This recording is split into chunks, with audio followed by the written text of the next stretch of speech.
दयाकर सभापते तव तु बिल्वपत्रादिभिः समर्च्य पदपङ्कजम् सुलभमेव कैवल्यदम् कदाहमभवम् धियो विषयलम्पटोऽज्ञः कथम् चिदम्बरमहानटम् हृदि विचिन्तये सन्ततम् न चास्मि कुशलस्मृतौ स्मृतिपुराणकाव्येषु वा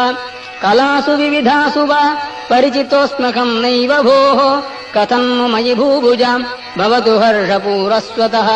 चिदम्बरमहानटम् हृदि विचिन्तये त्वामहम् नटेश सुरपूजितम् तव तु कुञ्चिताङ्घ्रिम् जनाः विचिन्त्य सकलेप्सितम् समुपयन्ति भक्ता न किम् कथम् नु विषयोन्मुखः शिवकपर्दिनम् सन्ततम् चिदम्बरमहानटम् हृदि विचिन्तये त्वामहम् सदा शिव भवान् स्मृतः क्षणिकतोऽपि सर्वार्तिः विना समयदेशकालः भाग्यहीनस्त्वयम् त्वदीय परिचिन्तन